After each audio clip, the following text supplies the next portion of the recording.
Assalamualaikum warahmatullahi wabarakatuh. Selamat pagi anak-anak, bagaimana kabarnya hari ini? Mudah-mudahan kalian semua selalu dalam keadaan sehat walafiat ya. Pada kesempatan kali ini kita akan belajar tema 1, subtema 1, tumbuhan sahabatku. Pada pembelajaran 1, kita akan belajar tentang tumbuhan. Sekarang kalian perhatikan berbagai macam tumbuhan yang ada di sekitarmu. Apa manfaat tumbuhan bagi kehidupan ya? Ada yang tahu? Yuk kita cari tahu. Manfaat tumbuhan ada banyak sekali.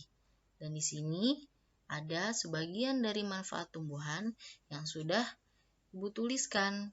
Yang pertama, tumbuhan bermanfaat sebagai sumber makanan. Tumbuhan banyak sekali dimanfaatkan oleh makhluk hidup, baik hewan maupun manusia, sebagai sumber makanan. Yang kedua, tumbuhan juga penting sebagai penghasil oksigen. Tumbuhan menghasilkan oksigen yang digunakan untuk manusia untuk bernafas. Yang ketiga, tumbuhan menjadi tempat berlindung dan rumah bagi hewan-hewan. Ketika banyak sekali tumbuhan, udara akan terasa segar. Kita juga bisa berlindung dari teriknya panas matahari. Hewan-hewan juga biasanya memanfaatkan tumbuhan sebagai rumah bagi mereka. Manfaat yang keempat, tumbuhan bisa mengikat air di dalam tanah saat musim kemarau tiba. Akar-akar tumbuhan bisa memperkuat tanah dan mengikat air sehingga ini juga mengurangi resiko terjadinya banjir dan longsor ketika musim hujan tiba. Manfaat yang kelima adalah tumbuhan bisa mengurangi polusi di udara dan membuat udara lebih bersih. Karena tumbuhan juga menghasilkan oksigen yang digunakan atau dimanfaatkan manusia untuk bernafas. Semakin banyak tumbuhan, udara juga akan semakin bersih dan segar. Nah, akan belajar tentang perkembangbiakan tumbuhan. Perkembangbiakan tumbuhan dibagi menjadi dua. Yang pertama ada perkembangbiakan vegetatif dan yang kedua ada perkembangbiakan generatif. Perkembangbiakan generatif apa sih dan bagaimana proses perkembangbiakannya? Proses perkembangbiakan generatif membutuhkan alat kelamin jantan dan alat kelamin betina. Alat kelamin jantan dan betina pada tumbuhan terdapat pada bunga, tepatnya pada bagian benang sari dan putik untuk betina. Sekarang, siapa yang masih ingat bagian-bagian bunga? Kalau lupa, yuk kita perhatikan. Bagian-bagian bunga di sini banyak sekali, mulai dari dasar bunga, bakal biji, benang sari, tangkai putik, sampai ke kepala sari. Nah, di sini bagian-bagian bunga memiliki manfaat dan fungsinya masing-masing. Nah, di sini untuk putik merupakan alat kelamin dari betina dan tangkai sari adalah alat kelamin dari jantan. Bagaimana? Proses penyerbukannya pada tumbuhan, pembuahan terjadi melalui proses penyerbukan. Penyerbukan adalah jatuhnya serbuk sari yang ada di kepala sari ke atas kepala putik. Serbuk sari bisa jatuh melalui bantuan angin dan lain-lain. Nah, penyerbukan juga dibagi menjadi 4 macam, yaitu apa saja ya? Kita perhatikan. Di sini yang pertama ada penyerbukan sendiri. Penyerbukan sendiri yaitu serbuk sari jatuh ke kepala putik dalam satu bunga yang sama. Itu artinya penyerbukan dilakukan sendiri. Serbuk sari dan kepala putik ada pada tumbuhan yang sama. Yang kedua ada penyerbukan tetangga. Penyerbukan tetangga yaitu serbuk sari jatuh ke kepala putik pada bunga yang lain, tetapi masih dalam satu pohon yang sama. Ya. Yang ketiga, penyerbukan silang. Penyerbukan silang adalah serbuk sari jatuh ke kepala putik bunga lain yang berbeda pohonnya, tetapi masih satu jenis. Maka itu penyerbukannya dinamakan penyerbukan silang. Yang keempat adalah penyerbukan bastar. Penyerbukan bastar sama seperti penyerbukan silang, tetapi bedanya antara bunga yang satu dengan bunga yang lainnya memiliki perbedaan varietas atau jenisnya. Ya, itu ada 4 macam penyerbukan pada tumbuhan. Sekarang, bagaimana jagung berkembang biak ya?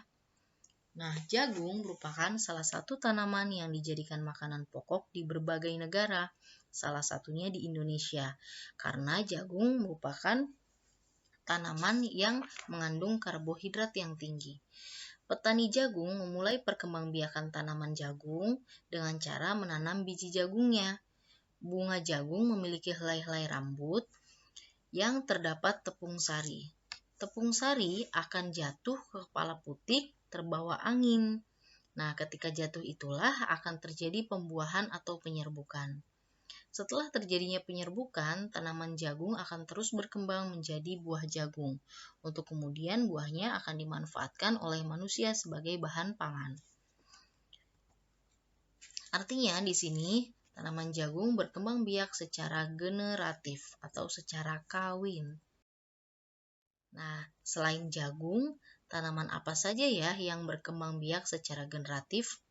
Coba kalian cari tahu tanaman-tanaman di sekeliling rumah kalian yang berkembang biak secara generatif.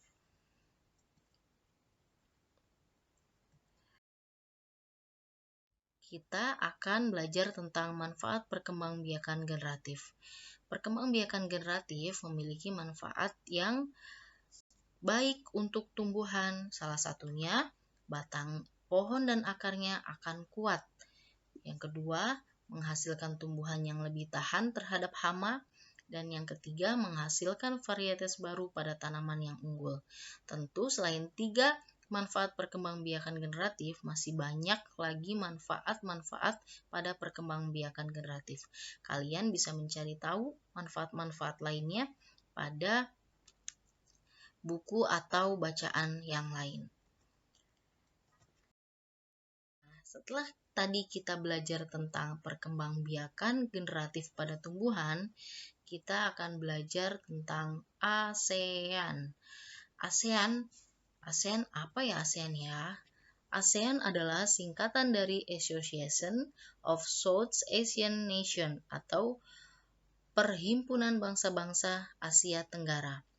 ASEAN ini merupakan organisasi yang mewadahi kerjasama antara negara di Asia Tenggara sejak tahun 1967. Negara apa saja yang tergabung dalam ASEAN?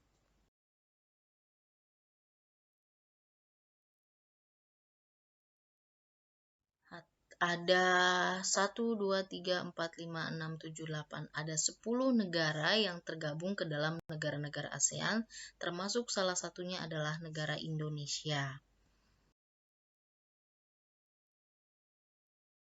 Setiap negara ASEAN memiliki kehidupan sosial budaya atau ciri khasnya masing-masing.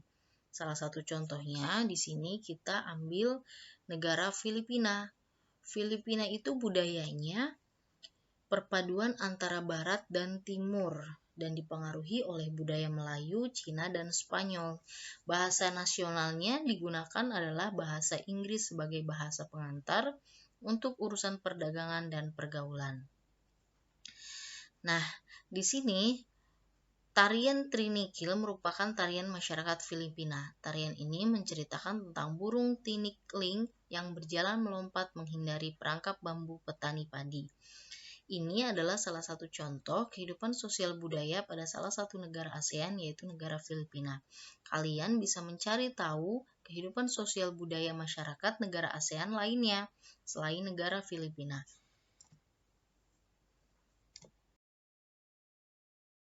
Kehidupan sosial budaya penduduk negara tetangga. Kamu dapat belajar lebih banyak lagi tentang negara-negara ASEAN. Nah, sekarang setelah kita mempelajari materi pada hari ini, sekarang coba kalian ingat-ingat kembali dan mencoba menjawab soal kuis hari ini. Yang pertama, sebutkan manfaat tumbuhan. Kedua, sebutkan bagian-bagian bunga. Ketiga, jelaskan cara perkembangbiakan generatif. Keempat, jelaskan keadaan sosial budaya negara Singapura.